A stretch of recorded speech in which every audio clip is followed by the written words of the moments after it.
What up mga solid subscribers, no? So yun guys, meron tayong papanoorin po, no? Actually, ito po yung sa PBB, no?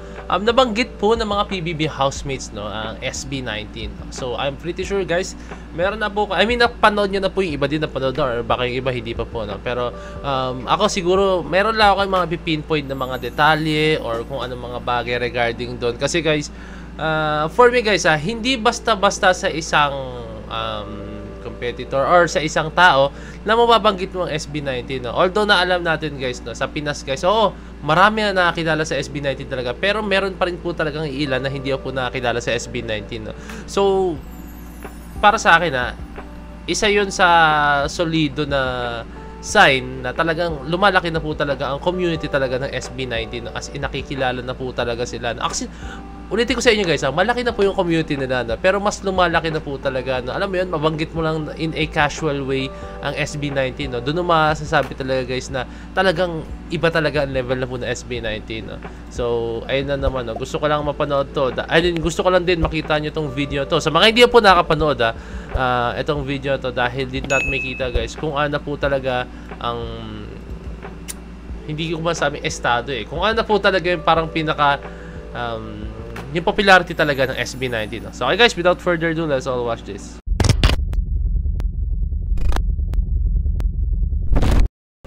Okay guys, ito po yung first video natin. Okay guys, so ilalagay ko na ng link sa baba guys kung kayo na po itong video to, no? May kita naman Ben Nalagasan, pero I'm pretty sure guys, syempre ano to sa ABS-CBN, pero kung sino yung nag-upload po yun, ilalagay ko na ng link sa baba, no? Okay, let's go. Sino kayong bisita natin? At saka ano kayong task list? Oh, may unang nagsabi SB, no? 'Di ba? Wow. Bakit? Anong GMA sila? So, binanggit pa lang SB, no? So, hindi pa niya binubuo SB19, no? Pero syempre, sino bang mga may pangalan na SB na ang simula na? Pero syempre, 'di ba? Just the word itself lang, no? Or yung 2 letters na 'yun, no? SB. 'Di ba? Parang alam mo na agad SB19, no? And then binanggit dito GMA daw sila. Hindi. No. Hindi din sila ABS.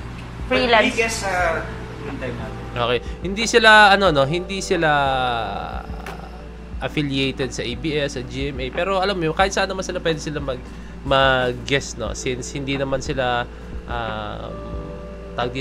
hindi naman sila nakontrata sa dalawang big companies na yun. Although alam natin guys, no, GMA and ABS-CBN nagko-collab po talaga sila ngayon, no? Pero ayun nga, no, hindi sila nakakontrata sa mga yun, no? Di ba nga SB19 nga nakapag-perform din sa ibang networks, di ba? Doon makikita mo talaga na hindi talaga sila affiliated. Like kunyari may kontrata sila sa GMA, dito lang sila magpe-perform, mag-guest, no? Or nakakontrata sila sa ABS-CBN or sa kung anumang mga networks, no, di ba? Marami silang pina-performan kahit sa ibang bansa po, no? So hindi naman ibig sabihin na doon lang sila nag-perform. Ibig sabihin sa ibang networks is hindi sila nakapag-perform. Hindi ibig sabihin nun guys na doon lang sila pwede mag-perform, na hindi. Baka scheduling or may hindi nagpagkasunduan na something or what, or baka walang invitation or what, no? So depende naman yan guys, na okay. Hindi ba sila The Voice? Oh, yeah. Stella, Ayan na, may kita nyo guys, binanggit, di ba sila The Voice? So alam agad nila, no? Alam agad talaga nila na SB19 is nasa The Voice, no? Which is si Pablo and si Stel, binanggit pa nila, no? Nakakatuwa lang guys kasi talagang alam na alam po talaga nilang SB19, no? Talagang alam na nila sinasabi nila. Talagang hindi yung manguhula na SB19, yan ba yung K-pop? Kasi yung mga ganun, di ba? Alam mo, tuwing nakakarinig ako ng ganon, kahit minsan yung mga kilala ko sabihin, ano yung SB19? K-pop yan, Minsan, sarap bigwasan ng mga taong ganun. Pero hindi natin masasabi, hindi natin matatanggi guys, hindi natin sila masisi dahil yun ang first impression nila, no? Since hindi pa sila aware sa P-pop, hindi nila alam na merong P-pop na.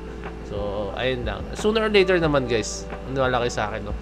Darating sa point na talagang pag binanggit mo SB19, talagang halos lahat, all ages, actually all ages naman SB19, pero ulitin ko, hindi pa totally 100% ng population sa ating bansa is talagang super duper kilala ang SB19, okay? So, ayun guys, so we're hoping na dumating na sa 100% talaga ng tao or population ng Pinas ay kilala na po talagang SB19.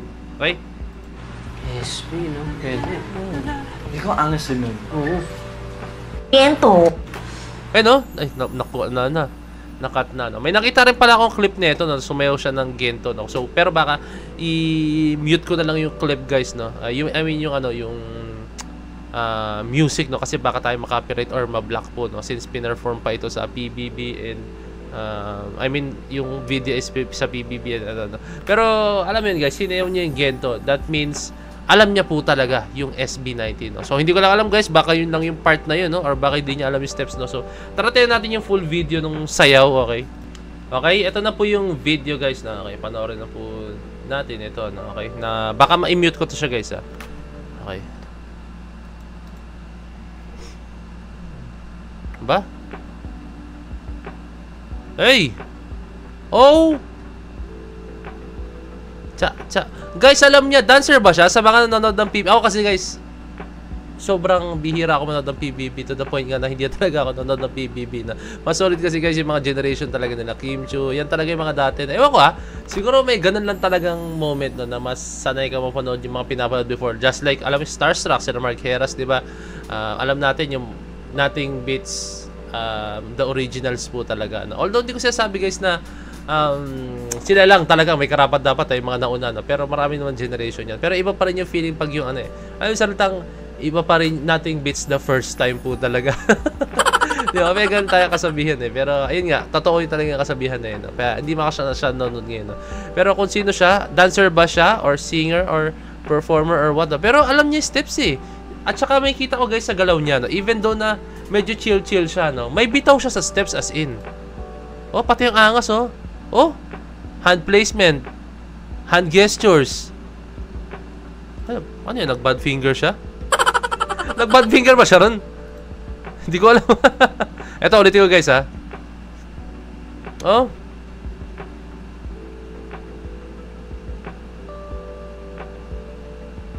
Hand gestures, hand placement niya.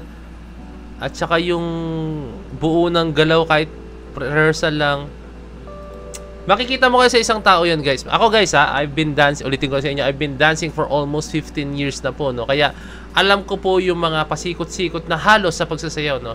So, alam ko po, pag halimbawa yung isang dancer is talagang sumasayaw na siya, no? Kahit hindi man all out yan. Alam ko yung bitawan ng steps, no? So, sa aking obserbasyon po, no, napansin ko, guys, na sumasayaw po talaga si Kuya, no. Sumasayaw po talaga siya, no.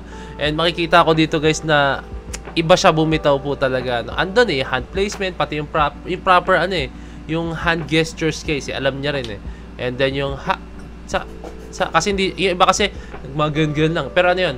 1 and 2, 1 and a 2 and a 3 and a 4. Parang ganun siya cha-cha-cha. Diba? Ganun siya. Alam niyo yung timing nun, guys, no? So, pati yung yung leveling ng galaw. And then yung angas, guys, yung effortless na galaw niya, no? Makikita mo, guys, no? Ang galing. Baka dancer talaga siya. Then may kita, guys, talaga inaral niya po talaga yung steps, no? Hindi siya yung mema na dancer lang. Mga ganun kasi, guys, mema na dancer na ang yabang. Hindi ako against sa mga ganung klase, pero kasi ang nakainis lang, na-experience ko na rin to sa mga competitions, no? Kung sino pa po talaga yung mga hindi ganun kagaling sa pagsasayaw, hindi pa ganun ka knowledgeable, no? Sila pa yung mayabang, yung tipong biglang sasayaw sa harap mo tapos para magyayabang-yabang na I think naiintindihan ko rin kasi sila pa yung hindi pa matured enough na dapat pa rin hindi ko ginagawa yung ganito, no? Kasi ang yabang pala tingnan, no? Di ba yung mga ganun? Kaya alam ko na po yung mga ganyan, no? Pero for me, from the looks of it, parang sumasayaw na siya for a very long time, no? 2 years, 3 years, mga ganun, no? Or baka 1 year pero talagang pukpukan yung training niya. Hindi na lang, baka 3 to 5 years, mga ganun, no? So, ayun lang naman, guys. I hope na naging informative ako sa inyo, guys, no? Yun, congratulations sa SB19, no? Dahil, ayan, napakarami nilang achievement ngayon. Although na okay din yung ganito, no? Na mag-guest sila rito, no? Pwede rin, guys, baka. Pero syempre scheduling din po. Nag-guest na sila rito sa PBB, correct me if I'm wrong, 2022 or 2023 yata, or 2024. Around sa tatlong yun. Pero parang 2022 ata. Correct me if I'm wrong na lang, guys, no? And, ayun. Or 2024. Basta, is-either sa mga dates.